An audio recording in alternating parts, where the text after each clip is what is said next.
Welcome government officers. நமக்கு புதுசா Indian ரயில்வேல இருந்து ஒரு நோட்டிஃபிகேஷன் ரிலீஸ் பண்ணியிருக்காங்க. அந்த நோட்டிஃபிகேஷன பத்தி தான் நம்ம இந்த வீடியோல டீடைலா பார்க்க போறோம்.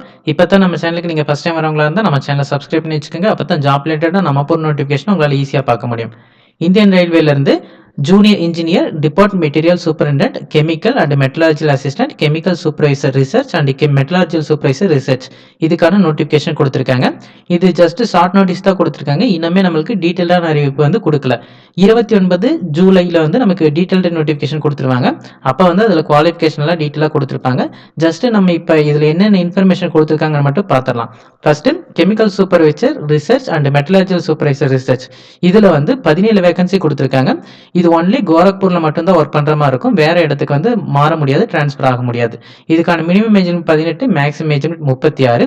இதுக்கான இனிஷியல் பேமே நல்லா கொடுத்துருக்காங்க, 44,900. ஸோ லெவல் 7 கொடுத்துருக்காங்க.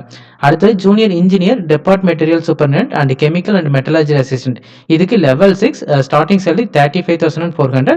இதுல வந்து 7,934 வேகன்சி கொடுத்துருக்காங்க. ஸோ மொத்தமா பார்க்கும்போது ஒரு ரவுண்டா 8,000 வச்சுக்கலாம். இதுக்கு மினிமம் ஏஜ் 18, மேக்ஸிமம் ஏஜ் 36. இதுக்கான இம்பார்ட்டன்ட் டேட் எப்பன்னு பார்த்தீங்கன்னா, ஸ்டார்டிங் டேட் அப்ளிகேஷன் ஓப்பன் ஆகுது 30/7/2024 ஓப்பன் ஆகுது. ஸோ ஜூலை 30ஆம் தேதியிலிருந்து நீங்கள் அப்ளை பண்ண ஆரம்பிச்சிடலாம். க்ளோஸ் பண்ணுற டேட் வந்து 29/8/2024. ஸோ ஆகஸ்ட் 29ஆம் தேதிக்கு முன்னாடியே நீங்கள் அப்ளை பண்ணிடணும். விருப்பப்பட்டால் நீங்கள் அதுக்கு முன்னாடி அப்ளை பண்ணிருங்க. இதில் வந்து நமக்கு குவாலிஃபிகேஷன் கொடுக்கல, டீட்டெயில் நோட்டிஃபிகேஷனில் தான் குவாலிஃபிகேஷன் கொடுப்பாங்க. ஸோ 1-2 நாள் அதுவும் வந்துடும். நான் டீட்டெயிலாக அப்டேட் பண்ணுறேன். இதுக்கான அப்ளிகேஷன் ஃபீஸ் என்னன்னு பார்த்தலாம்.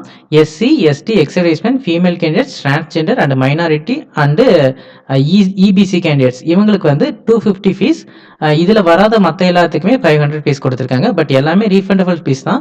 ஸோ அதனால நீங்கள் பெருசாக ஒரி பண்ணிக்க வேணுங்கிற அவசியம் இல்லை. நீங்கள் விருப்பப்பட்டால் இதுக்கு அப்ளை பண்ணுங்கள். அப்ளை பண்ணால் நல்லதுன்னு தான் நான் சொல்லுவேன். ஸோ இதுக்கு எப்படி நீங்கள் அப்ளை பண்ணணும்னு பார்த்தீங்கன்னா, சென்னை வெப்சைட்டில் தான் நீங்கள் அப்ளை பண்ணணும். ஆர்ஆர்பிக்குன்னு தனித்தனியாக வெப்சைட் கொடுத்துருப்பாங்க. பட் நம்ம சவுத் ஜோனில் இருக்கிறனால நீங்கள் ஆர்ஆர்பி சென்னை gov.in இந்த வெப்சைட்ல போய் அப்ளை பண்ணணும். ஸோ கவர்மெண்ட் ஜாப் தேடிட்டு இருக்கவங்க எல்லாருக்கும் இந்த வீடியோ யூஸ்ஃபுல்லாக இருக்குன்னு நினைக்கிறேன். இந்த வீடியோ பிடிச்சிச்சா லைக் பண்ணுங்க. கவர்மெண்ட் ஜாப் தேடிட்டு இருக்கவங்க ஃப்ரெண்ட்ஸ்க்கும் இந்த வீடியோ ஷேர் பண்ணுங்க. இந்த நோட்டிஃபிகேஷன் ரிலேட்டடாக வேறு ஏதாவது டவுட் இருந்தால் கமெண்ட் செக்ஷனில் கேளுங்க. மறக்காம சப்ஸ்கிரைப் பண்ணுங்க. தேங்க்யூ.